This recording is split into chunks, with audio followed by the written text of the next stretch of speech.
On the night of 24 March 1999, at Whiteman Air Force Base in Missouri, a small number of aircraft began moving under tight security across the dimly lit tarmac.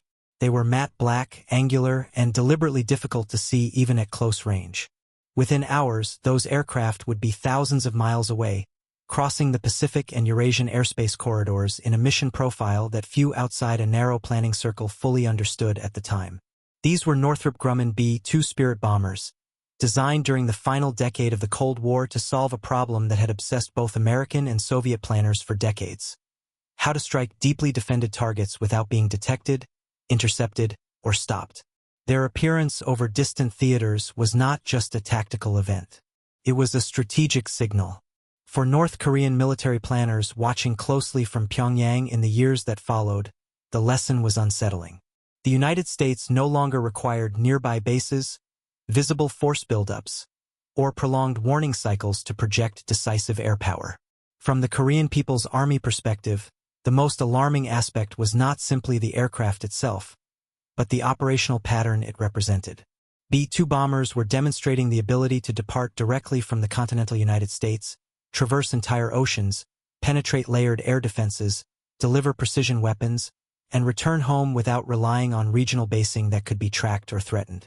This capability challenged the foundational assumptions behind North Korea's air defense doctrine. For decades, Pyongyang had invested heavily in dense surface-to-air missile networks, early warning radars, and hardened underground facilities, all designed to detect and attrit incoming aircraft long before they reached critical targets. That system was modeled on Soviet-era thinking: create enough warning time and layered firepower to blunt an attack before it becomes decisive. The B-2 undermined that logic. Its low observable design reduced detection ranges dramatically, while its long endurance and precision-guided munitions compressed the timeline between detection and impact. From the defender's point of view, the attack sequence appeared almost discontinuous.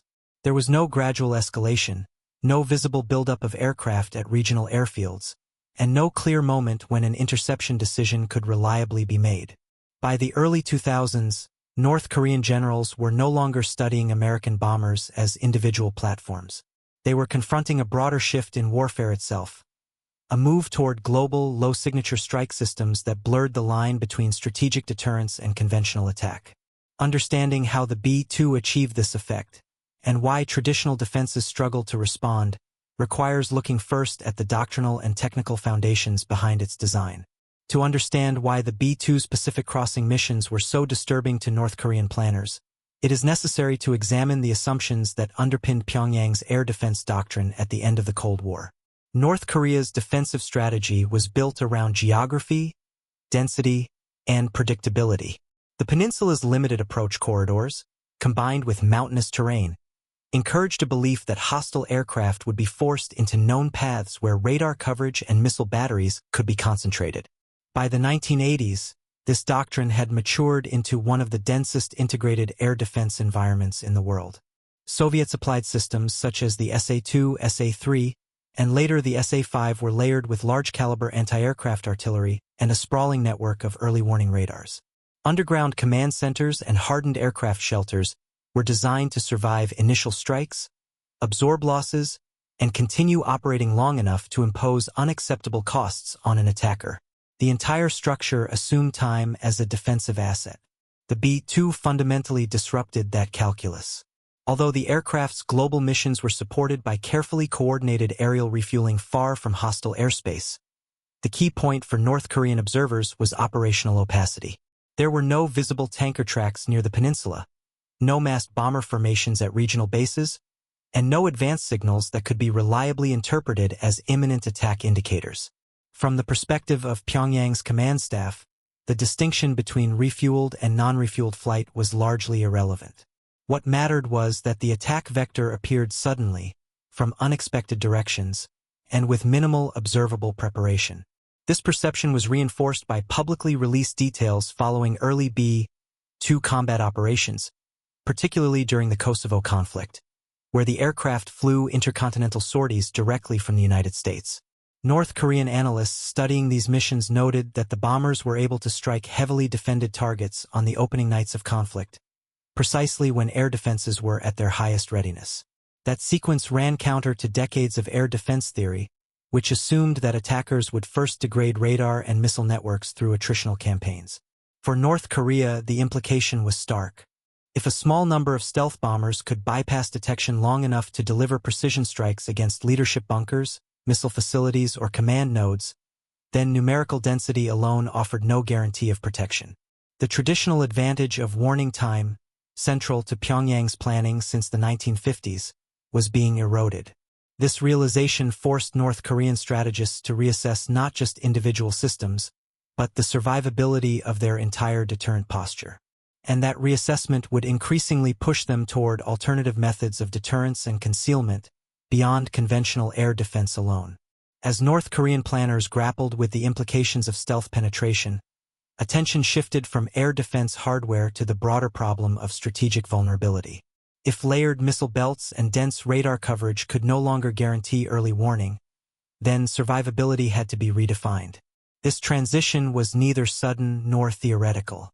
It was driven by careful observation of how the United States employed the B-2 within a larger operational system. The B-2 was not designed to fight air defenses in isolation. It was conceived as part of a networked strike architecture that fused intelligence, surveillance, navigation, and command control into a single operational loop. Precision targeting relied on satellite-based navigation and real-time intelligence updates, allowing bombers to strike fixed and semi-hardened targets with a level of accuracy that previously required large formations. For defenders accustomed to absorbing early losses and continuing to fight, this presented a new and deeply uncomfortable reality. Critical nodes could be disabled in the opening hours of conflict. North Korean military publications from the early 2000s increasingly emphasized dispersal, concealment, and underground basing. This doctrinal shift was a direct response to the perceived inability of air defenses to prevent penetration. Facilities were buried deeper, mobile launch systems were prioritized, and decoy infrastructure became a routine component of defensive planning. These measures were not intended to defeat the B-2 directly, but to deny it decisive targets. At the same time, Pyongyang began reassessing the balance between conventional defense and strategic deterrence. If stealth bombers could reach leadership and command targets with little warning, then deterrence would need to rest on the threat of retaliation rather than interception. This logic reinforced North Korea's emphasis on missile forces, particularly systems designed for rapid launch from concealed locations. The survivability of those forces, rather than the impenetrability of airspace, became the cornerstone of national defense planning. The B-2's intercontinental reach also blurred the traditional distinction between regional and strategic conflict. From North Korea's perspective, an aircraft launching from Missouri and striking targets on the Korean peninsula collapsed geographic distance into a single operational space. There was no safe rear area, no clear escalation ladder marked by troop movements or forward deployments. Strategic warning, once measured in days or weeks, appeared to shrink to hours or less. This erosion of warning time had profound psychological effects on military leadership. Planning under conditions of uncertainty became the norm, and worst-case assumptions increasingly shaped exercises and procurement decisions.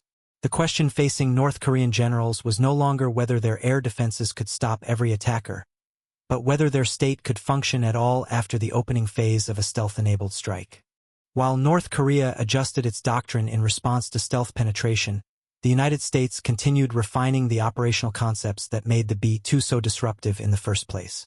By the mid-2000s, the bomber was no longer viewed solely as a nuclear delivery platform, but as a precision conventional strike asset designed to operate on the opening night of conflict.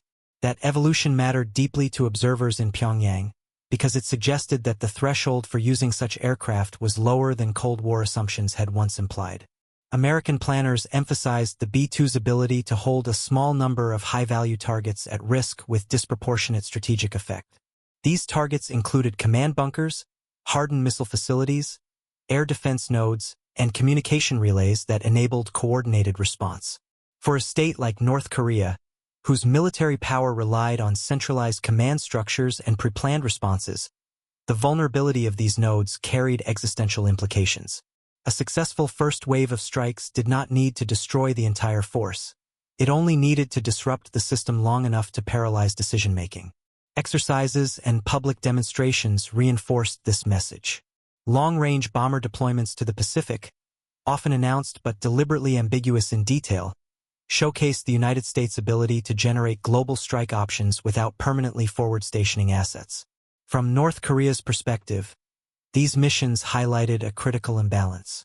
While Pyongyang had to assume that stealth bombers could already be airborne, American planners retained flexibility about when and how to reveal their presence. The psychological dimension of this imbalance should not be underestimated. Military deterrence depends as much on perception as on capability. For North Korean generals, the B-2 represented an adversary that could appear with little warning, evade defenses designed at enormous cost, and strike selectively rather than indiscriminately.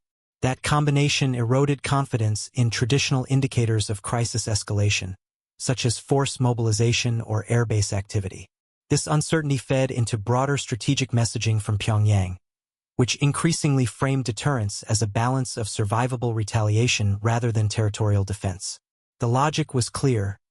If interception could not be guaranteed, then the cost of attack had to be raised in other ways. The B-2 did not cause this shift on its own, but it accelerated trends already underway, pushing North Korean planners toward a posture defined by concealment, mobility, and rapid response. As these adaptations took hold, the confrontation between stealth-enabled strike forces and defensive denial strategies became less about technology alone and more about competing concepts of stability under constant uncertainty. By the late 2000s and early 2010s, the B-2's impact on North Korean military thinking had become embedded rather than reactive. It was no longer treated as an exceptional platform to be countered directly, but as a symbol of a broader American approach to warfare built around information dominance, low observability, and global reach. For planners in Pyongyang, this realization closed the door on any lingering belief that air defense alone could serve as a reliable shield against advanced strike systems. North Korean responses increasingly emphasized redundancy over denial. Command authority was dispersed across multiple hardened sites. Communication networks were designed to function in degraded conditions. Military exercises stressed operating under assumptions of early leadership decapitation or communication loss.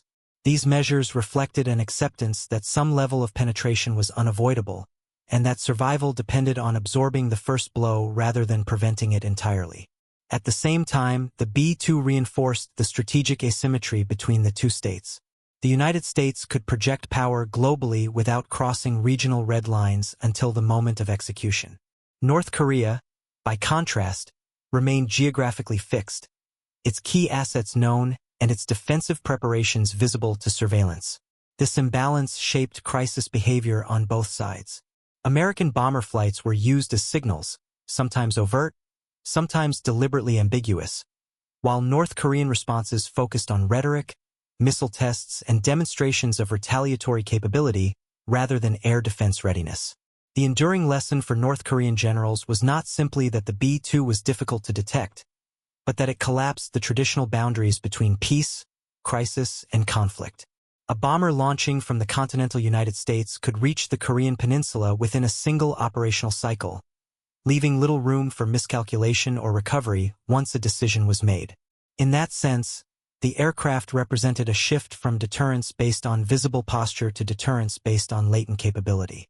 As newer systems entered service, including follow-on stealth platforms and increasingly integrated strike networks, the logic first demonstrated by the B-2 continued to shape strategic planning in Pyongyang. The fear was not tied to any single aircraft, but to a future in which warning time, sanctuary, and defensive certainty were steadily eroded. If you found this analysis useful, consider liking the video, subscribing to the channel, and enabling notifications for more in-depth examinations of Cold War legacies and modern military power.